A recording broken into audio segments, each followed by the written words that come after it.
Kumusta? Mabuti!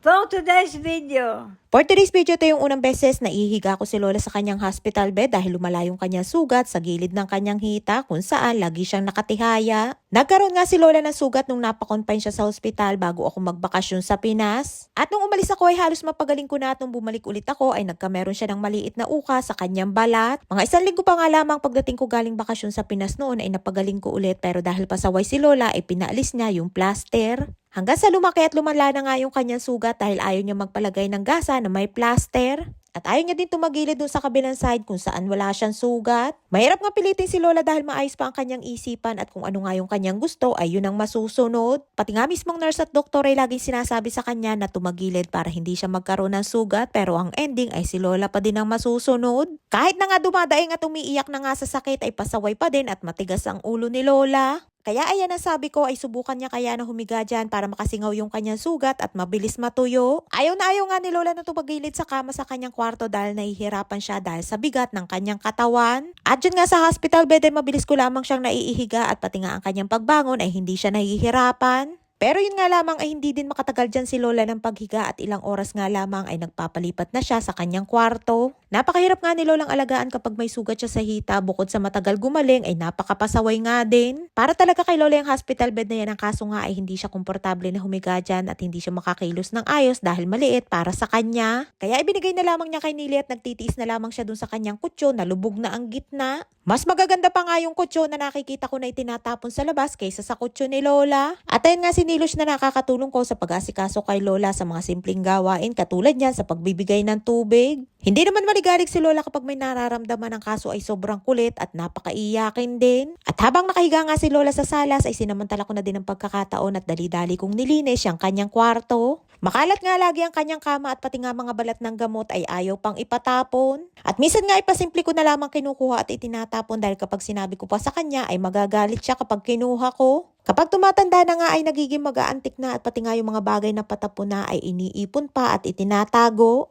At ayun nga ang kama ni Lola ay akala mo'y sandwich sa dami ng palaman.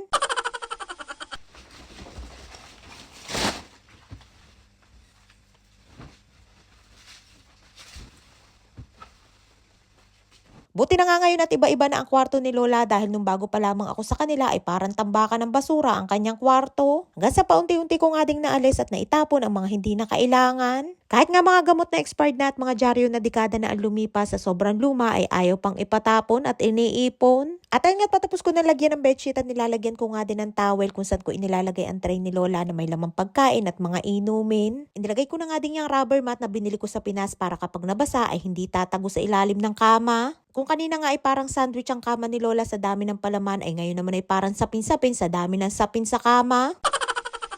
At ayun na nga pampinalin na sapin na bedpan na kapag nabasa ay basta na lamang itatapon. Ganun nga ang trabaho namin mga caregivers dito sa Israel, hindi lamang basta pag-aalaga ng mga matatanda kundi pang all around din. Bukod sa mga Pilipino caregivers dito sa Israel, meron na din dito ng mga Pilipino hotel workers. At ay natapos na ang ating mabilisan na paglilin sa kwarto ni Lola at nakaredy na kapag nagyaya na siya na lumipat dyan. At bago ko nga ilipat si Lola sa kanyang kwarto, ipinakain ko nga muna din at ganan nga ang aming eksena habang pinakakain ko siya. Sabi ko nga kay Lola ay susubuan ko na lamang siya para mabilis din ang kanyang pagkain. Ang kaso'y ayaw naman niya kaya hinawakan ko na lamang ang kanyang plato para hindi siya mahirapan sa pagsubo. Gagawin nga namin mga caregivers lahat ng aming makakaya para sa ikabubuti ng aming mga alaga at para mas lalong humaba ang kanilang buhay. Pagkatapos ko nga asikasuhin si Lola at nailipat ko na din sa kanyang kwarto ay sinilush naman ang aking inasikaso. Feeling fresh na naman nga ang ating Disney Princess for today's video at pinaliguan ko nga si Nilush at pati nga ang kanyang ulo ay pinaliguan ko din. Kahit nga basa pa ang kanyang buhok ay kailangan ay nakapusod na dahil ayaw niya ng nakalugay. Hindi ko din naman pwedeng gamitan ng hair dryer dahil nung minsan na binlower ko ang kanyang buhok ay kinuwento niya kay Lola at ayaw ni Lola na ibinoblower ang buhok ni Nilush. At kaysa naman magalit si Lola ay hindi ko na nga ulit inulit. Ay siya hanggang dito lamang ating kwentong for today's video at maraming po salamat sa inyong support at laging panonood. Mag-ingat po kayo palagi. And please follow and share ako Infinity Private Resort and Events Place and please subscribe to my YouTube channel.